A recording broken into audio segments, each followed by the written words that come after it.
Welcome to Venture with Joe and Cody, where we take a deep dive into the minds of leaders and innovators making a real impact today. I'm Joe. And I'm Cody. And we're here to bring you the raw stories, the successes, and the setbacks that these trailblazers have experienced in their journey to where they are today. Every week, we sit down with a new guest who's ready to share their insight and advice on business, entrepreneurship, and making a difference in their community. From local community members to industry experts, you're going to get the unfiltered truth behind their success. So whether you're an aspiring entrepreneur, a seasoned professional, or just curious about the business world, join us for a journey of learning and inspiration. So let's grab a drink, settle in, and let's get started. This is Venture with Joe and Cody.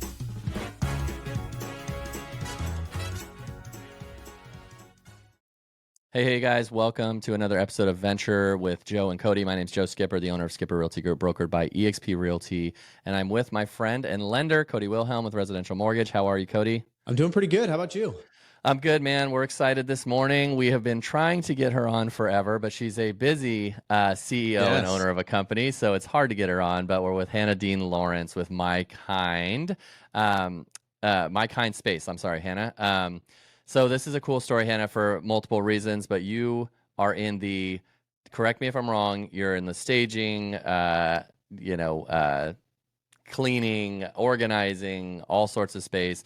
But, you know, a cool thing is like you've started this business, you're in the midst of getting it bigger because you just moved here from California. So you're like in a cool spot for people to kind of hear your story and kind of see where you're at and where they might be in comparison and kind of see maybe some motivational tips and things like that. So let's just get right into it. Can you kind of start us off and tell us like what your business is, and then we'll go from there. Absolutely. Thank you again, Joe and Cody, for having me and for finding a good slot for me to come and be on your podcast. I'm honored. Yeah. And so my business is called My Kind Space, and it is all about creating an organized life and focusing on sustainability and improving your mental health. A reason that I started this business was during COVID, I found that when I was stuck at home, I found that when I organized my space and just got rid of things I didn't need, it really helped my stress level go down and my mental health improve during a very tough time for everyone. So I started thinking, I want to bring this magic to others who are dealing with tough situations or are in different life stages and just need that little extra boost and little extra help with keeping their space organized or removing items from their home or office. So I thought, let's start My Kind Space. That's cool. And when did you do that? When did you start it? Yes, so I started it officially in 2022. Okay. I started kind of a slow start, and I worked with good friends and family members and kind of tested out my service to see if this was really something that the market needed. I'd watched many a wonderful organizing show, and I thought, how can I kind of differentiate myself in that industry? And I found that people do want the type of organizing that I do.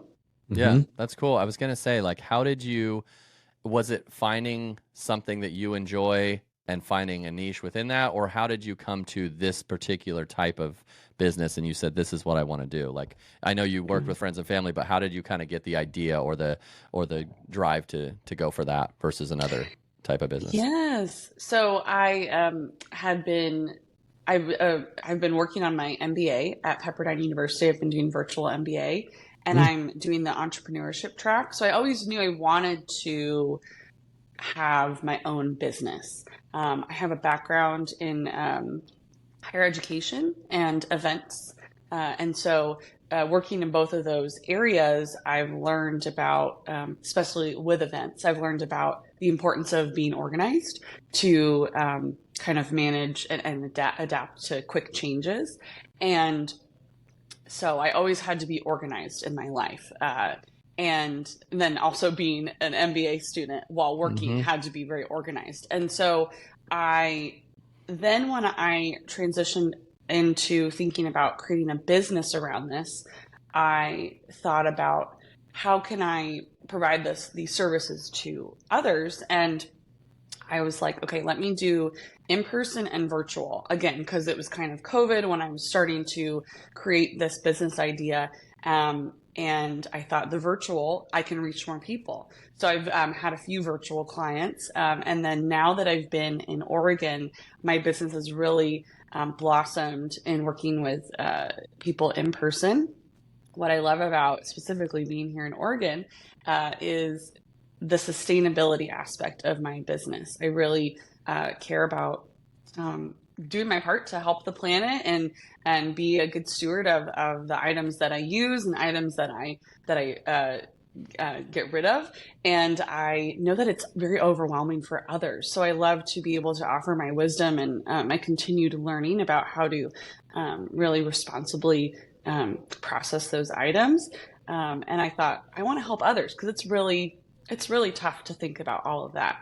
And I also I really love working with people. I really enjoy seeing people come from a state of overwhelm to a state of like, oh my gosh, I can like do this now.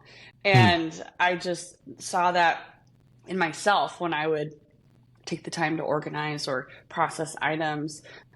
It really, I see it as being kind to myself, kind to my items that I've, saved to purchase, and kind to the planet as I process the items that I no longer want. So that was just a thing I wanted to help others do that, because it can be a struggle to do it on your own.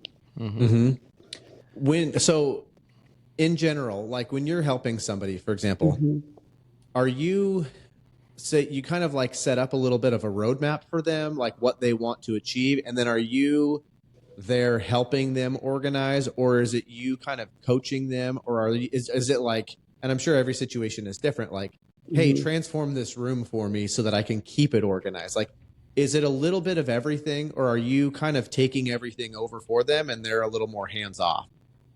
Yes. As you mentioned, Cody, every single client and experience is different, because I very much tailor it to what they're looking to get out of this experience. Sometimes I'm with a client who really has a great handle on the organization methods that they want to implement, and they kind of just need a second helping hand to make it happen.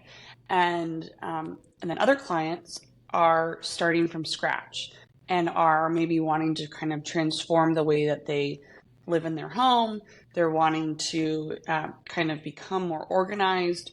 So in that case, there's a lot more coaching. There's a lot more hands-on working with things and processing items, or talking about maybe why it's harder for them to let go of things, etc. So every time a client reaches out to me with interest in working with me, I ask them these questions just to fully understand, what do you need from me? Do you want me to be right alongside you working, or are you trusting me with taking your home and your items and making it in a way that is going to work best for you based on your feedback? So I have my approach is very tailored to each client. Nice. You're like an all-encompassing. You're like a counselor. You're like a psychologist. Right? As you're going through it, it's like you're not just like helping people. But I think that's cool, is because your business is not only focusing on, hey, I'm going to declutter, I'm going to organize, I'm going to whatever. It's more of like getting behind the scenes of that, because there generally is emotion tied to most things that people have in their home or what they've got going on. So it's kind of cool that your business is kind of catered to that side and acknowledges that side, because I think a lot of people can come in that decluttering and like get rid of it, don't care. Like, I don't care what you're thinking, so. Yes. And some clients, it's great. They honestly are already kind of detached to some of their items. They're like, boom, take it.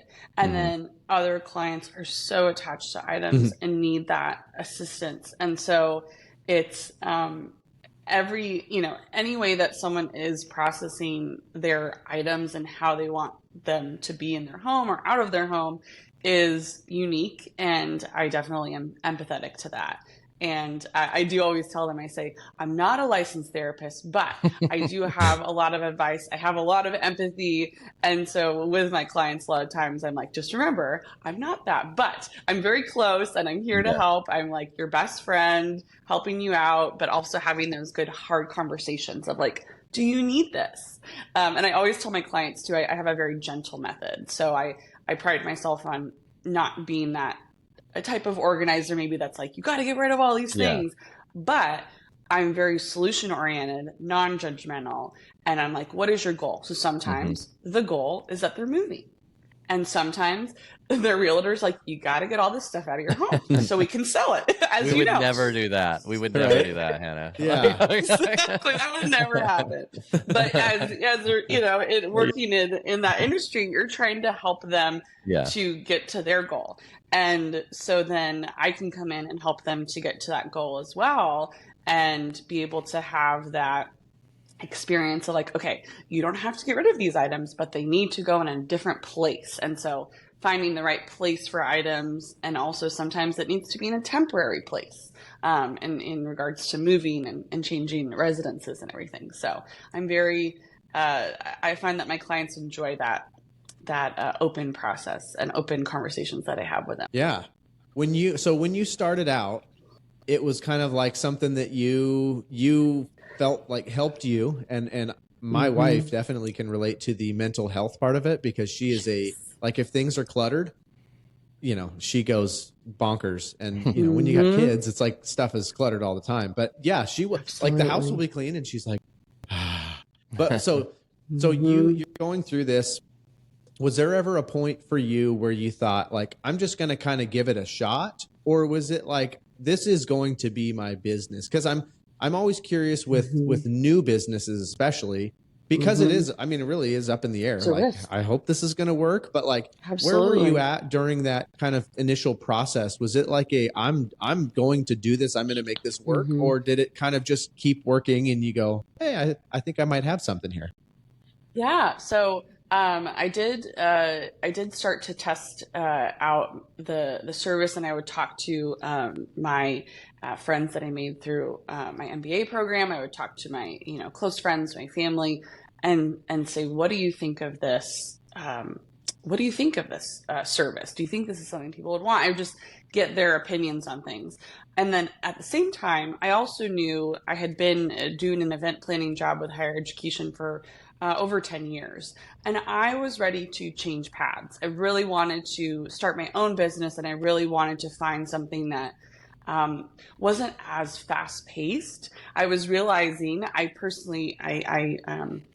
deal with anxiety. And so I was like, you know what? I'm good at events. I'm good at quick changes, but it doesn't bring me joy anymore. I don't love that feeling of like, I gotta change all these things. And so I found that organizing was really a place like I felt grounded, and helping others to get organized, and helping others to find these solutions without a kind of constant change, constant adaptability. But being in that industry, I do still definitely have those skills, which really helped me.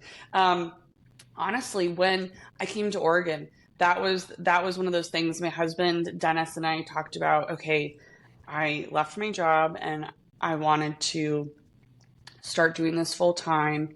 And we both kind of said, okay, let's give it 6 months, kind of see how it's going.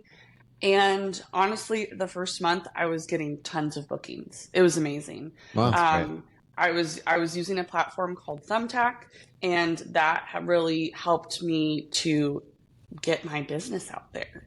And it was really relatively affordable kind of marketing platform for me. And I'm now kind of in that stage of like, okay, let's look at marketing, more holistically, if there's other things I can do. But right now I'm getting kind of consistent clients through Thumbtack. And then I'm also getting referrals, and I'm also getting return customers, which is great, because sometimes they'll hire me for one project and then, kind of save up and hire me for another project a few months later. And it's great because they know they can work with me. And then for me, when I'm working with a client again, I'm even faster because I know their home, I know their style, I know their goals. So it's a wonderful thing to be able to do. That's cool. Wow. Yeah.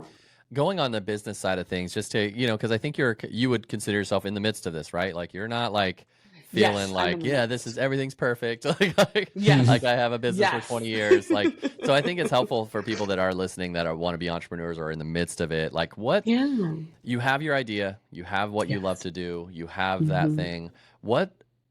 How did you handle the business, and how are you currently handling the business aspect of things? And what do you find has been the hardest part of the business aspect? Because obviously, no matter what we love to do, we always have to have that that running in the background. So Yes. what's been your experience with that on the business side of things to run a successful business?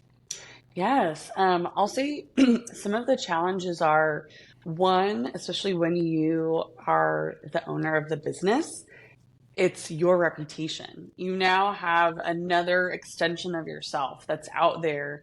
And it's a new pressure of like, okay, this needs to succeed. And I need to, well, it doesn't have to succeed, because I very much believe pivoting, changing, businesses can fail, and that's part of life. That's not a failure. I've learned in my MBA classes, it's all about failing forward. So learning from a failure that you have, and that just means that's going to propel you forward. Use it as a way to be like, okay, I'm going to do that differently, or now I know a different direction I need to go. But that has been not taking things personally too. So sometimes I'm, if maybe a potential client doesn't hire me, my first thing is like, oh my gosh, what did I do wrong? And I'm learning to reframe that and learning to be like, great, I wasn't the right fit for them, and that's okay, because it's a business. I'm not asking them to be my best friend and they said no thanks. It's a different. It's about taking the personal feelings out of it. So being a very empathetic person, very interpersonal, that's a big challenge for me. It's constantly like, this is a business, got to compartmentalize. This is not a personal relationship. So that's been a good challenge, and any challenge that an entrepreneur will face. Another challenge is for me, accounting, getting my accounting figured out. Of course, I've learned how to do it, but sometimes for me, that's like an overwhelming part, and that doesn't bring me joy, dealing with numbers. I'm very much more of a words person. I don't like to be at my computer. I like to be out and moving and working on things. So that's been a challenge for me to kind of build in that time of like, okay, I've got to work on my finances, because this is the foundation of my business. One of the main foundations is managing the money properly. And so that's been a great challenge too. And I think that the one more challenge I find is that when you're an entrepreneur and you're running your business, and for me, I'm my only employee right now, is having business hours and knowing when to kind of turn off and when to turn on for the business. And it's that's been kind of difficult for me, but it's also, I'm excited. So I often will be kind of working on things, and then I go, oh, okay, I really need to go to bed, or I really need to do this or that. And so it's good though to have that excitement where I kind of don't know where to stop. But those are some of my challenges that I'm working on, that any entrepreneur will have. It's funny because Cody will probably say the same thing. Is both of those two things are kind of what, especially in those building stages of getting over people not wanting to work with you, because you're like, what was it? Like, I want to talk to you more now. I want to find out, like, why didn't you want to work with me? Like, what's going why don't on? you like me? That was very hard, and it still is difficult because you have to blow that stuff off. But and the accounting and all that stuff is never anything we want to do. And turning it off, like in our industry, especially when times were hot during COVID, you couldn't turn it off, like, because agents, at least on our side, were like, we need to see a house and we need to see it today, and we need to make an offer today. Like, so that balance is always hard, I think, on entrepreneurs. It's good that I guess you're experiencing it too, because like, it's nice to hear from other people that are building that business, and it's probably good for people in like building their own business to know. I think there is a portion of your career or building the business that you have to grind, and you have to to build it. So you are going to give up your time, but then it's like, once you get it going, when to settle that down. And that's always difficult, because you're like, exactly. Keep it going, keep going. Yes, exactly. I had that, especially when I kind of, in about February of this year, when I really launched my business out here, and I I wasn't saying no to anything, because again, the grind, I'm like, I'm going to say yes to every client. I'm going to do all this and make it work. And then it was also good. I like that as an entrepreneur, you kind of quickly figure out kind of what works and doesn't work. That was, again, what my goal was as well. Like, let's figure out, okay, kind of what kind of clients do I work well with? What kind of clients am I not the best fit for? And then that helped me to continue to curate what I offer, and be able to effectively communicate that to potential clients. Like, this is who I am. This is what I do. And in the back of my mind saying, if that's not for you, I'm not the right fit, you know? Yeah. So it's helpful to do that as well, because I was saying kind of yes to all different types of projects. And I learned, oh, these kind of projects, I'm not the best fit for that. There's other people that can do this better than I can. And knowing that that's okay. Yeah. And sometimes that is the best answer, is no. I struggle with that a lot too, because I'm a people pleaser. I want to make sure that I can try to help anybody, whether it's work related or personal side. And there have been many times where it's, you got, like, before you even say anything, you're like, your brain is saying, don't say yes to this. You're going to regret it. And you're like, yeah, of course I can. And then you just go, why didn't I listen? Because I remember early on starting out in the mortgage business,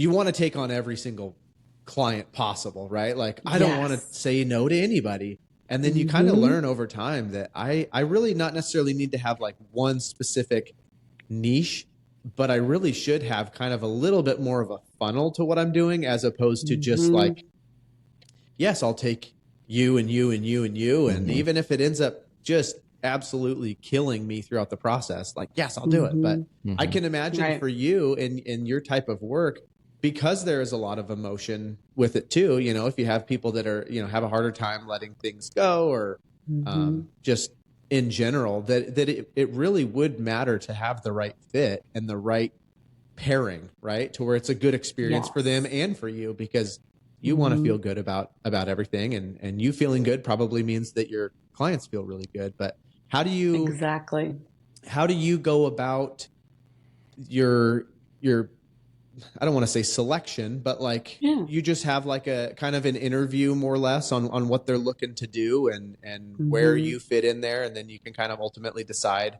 if that is a good fit.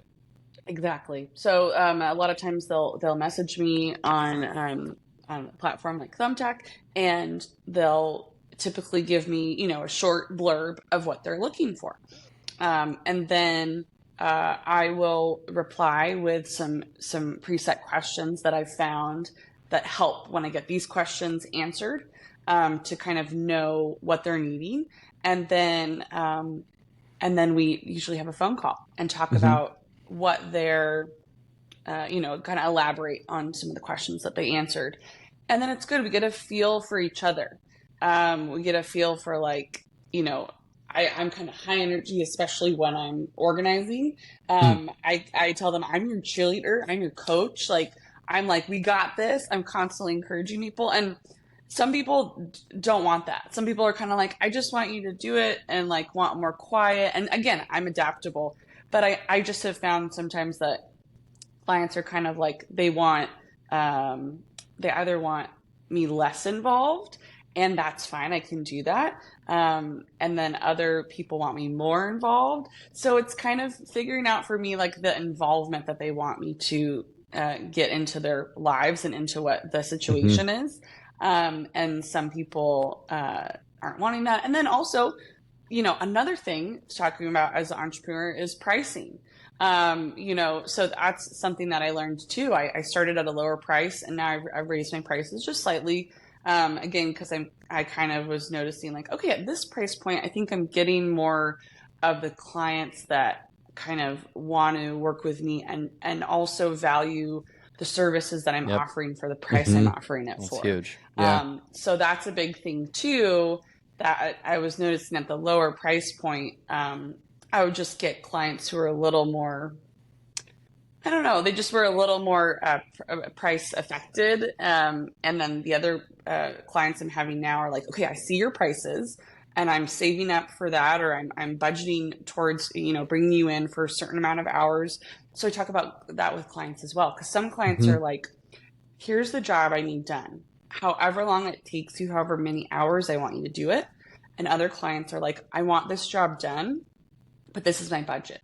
And so then I have those realistic conversations with them. And I say, okay, this job will take me this long. So what can I do based on your budget? Here's what I can do.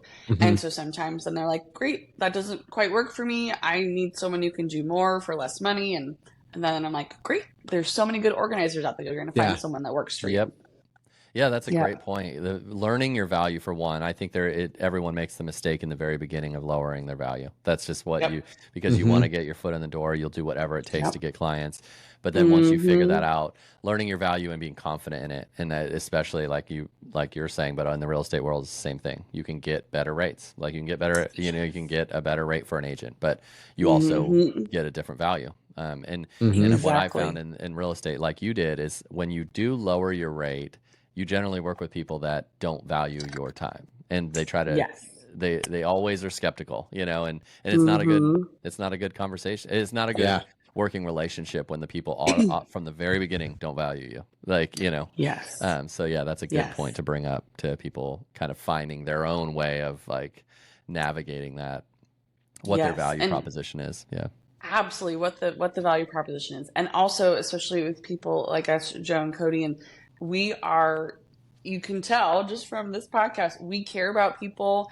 We love what we do. And it's really hard when someone doesn't value that. That also kind of affects our work, and we're like, man, I'm working so hard for this. So it's good for us to now have our sensors, on, like, okay, this is a red flag. And, and I can manage that. I can figure that out, what I need to do. So would you have any words of wisdom for, say, somebody that was listening that was in your situation back in 2021, where it's like kind of ideas rattling around in the brain? Maybe they're not super happy with where they're working or their career path. And it's like, I want to try something else, but I don't really know. Do you have any just like any of those like aha moments that you remember that you could share with anybody else that's listening? Yes. I think that the important thing is, especially if you're in a place that I was where you're ready for a career transition, first be realistic, look at your finances. If you have a partner, talk to them. Think through a plan of, if you really are like, I want to leave this job and kind of start out on something else, think that through. Think about the timing and kind of finances that you would need to have a little bit of some breathing room. Another piece of advice I would say is test your product or service. So if you have an idea for a product that you're really passionate about, start testing it. Talk to as many people as you can who especially you can trust, especially if it's would need a patent, et cetera, that you need a little bit privacy around. But talk to people in general terms about your idea and see, what do you think about that? Would you like that? Get that feedback. That is the most important thing that I think a lot of entrepreneurs will miss, is they are like in their head a little bit more and like, oh my God, I love this idea. Or I think that I have this skill set and everyone needs this. Make sure that people need it. That's really important, because otherwise you can go down a road and go too far and be like, oh my gosh, all this work, all this time, and no one's really kind of wanting this. So that's really important too, is talking to people you can trust about ideas that you have. And then testing it out. So again, I was my own tester. My husband Dennis was able to be like, this is a lot, or like, oh, this is working. So, in that kind of insular area, test out some things, test out some skills. A big point of my life where I was able to see like, I'm good at this, is when we were moving my mother-in-law from Florida to Oregon. And thank you, Joe, for helping her get that wonderful. Yes, that was a good time. So I was there, and it was my husband's father had passed, and it was a very sudden situation. So again, talk about emotional time. Yeah. I was able to, along with the whole Lawrence family, but I was able to take the lead on helping my mother-in-law to process items, to box them up, to get rid of things, to sell things, etc. And I felt a lot of it brought me joy amidst a time that was tough. And so I was like, ooh, like listening to that, like I'm like happy when I'm doing this, and I'm happy to be helping someone who I obviously really care about and love. But then I'm also like, I like doing this. Like I would sometimes have to tell myself, okay, I got to go to bed. I can't keep organizing this. And I'm like, that's a good sign that I really love doing something. Because as an entrepreneur, you, like we're talking about, the grind is real, and it doesn't have to be always a grind. But if you're not absolutely loving this kind of idea or this industry that you want to go into, think about that. Really find that, because you're going to be really spending a lot of time in it if you're going to be building a business. Yeah. So just think about that. It's not always going to be sunshine and rainbows, but it's, when you have the core of the industry or the product or service that you're wanting to provide and you think you want to provide, if you in the core really feel like, oh, I want to do this, then that's really important too. I think also, in creating a business, don't look at fads, really look at trends. So I did that where I would look at, market reports. I'd read different business journals in regards to the industry I was looking at. And I was really seeing like, yeah, this is definitely something that people need. And then in regards to mental health, especially with the COVID time, there was much more of a spotlight on that, thank goodness. And now there's so many great opportunities to, there's just more dialogue about mental health. And so I was seeing these trends that I think will be long-standing versus fads. So I think that's important to look at too. Like, is the thing that you want to do a fad and kind of like very tied to the now, or is it something that is long-lasting and can survive for a longer period of time? And can grow with people. So that's what I'm finding with My Kind Space and organizing in general.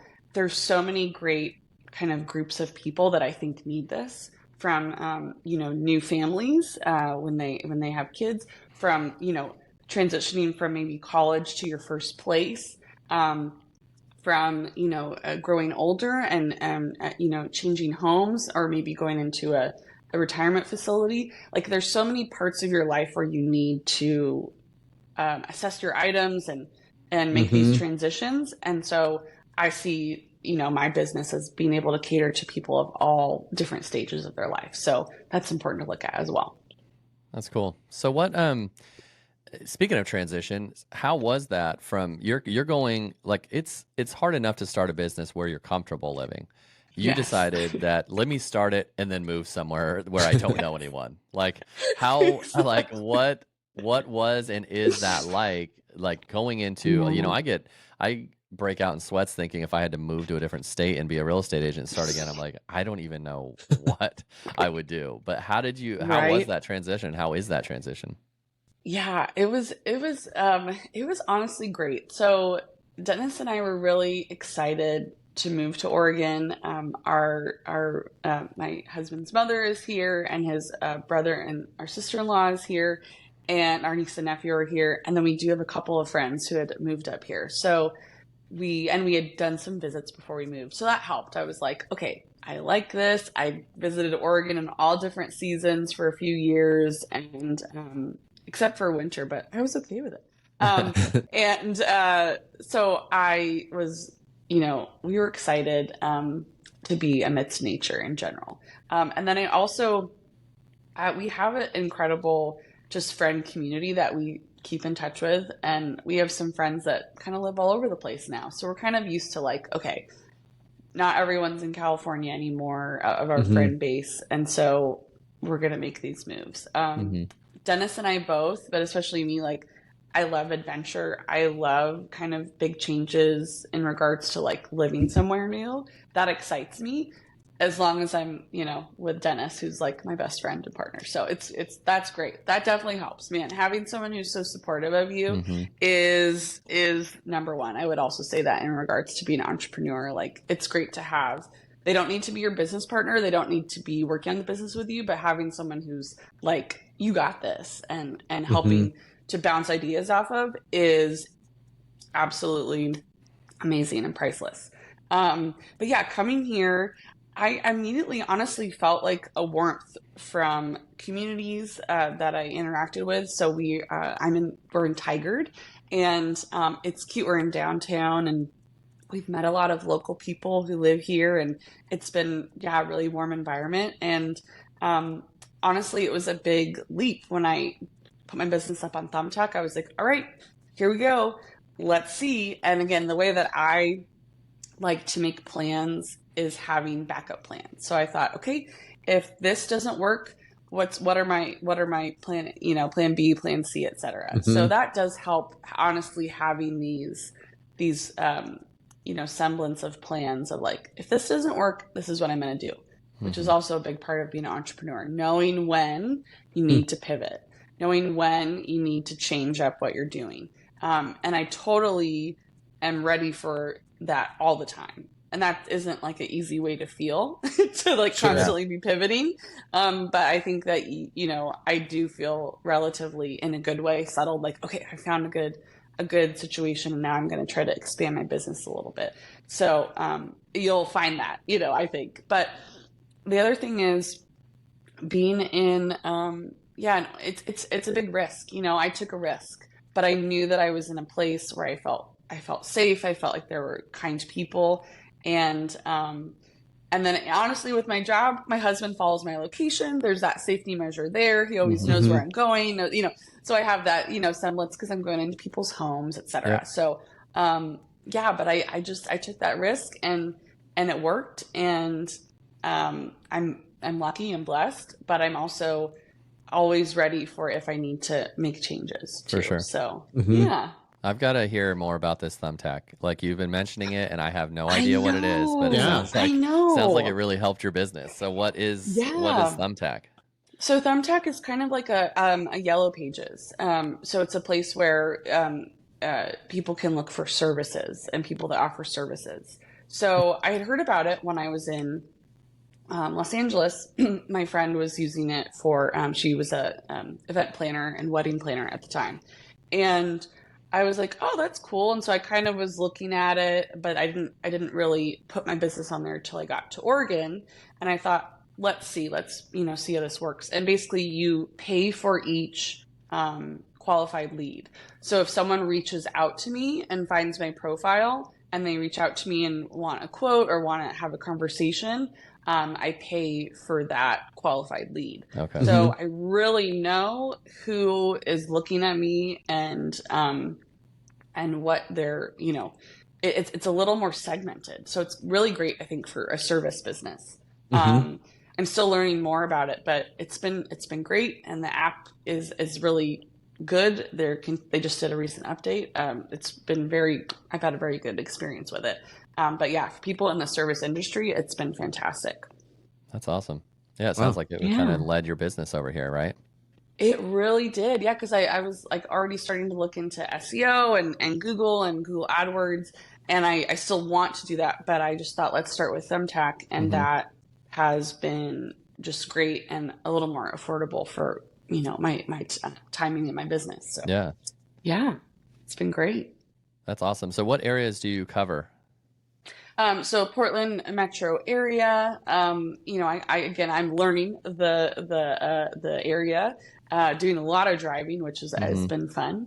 As Joe knows, Dennis and I hope to buy a home, I would say like within the next year or two, it's a big goal of ours. And so it's been honestly wonderful to get to see all these different neighborhoods. And as we continue this journey of figuring out where we want to fully land.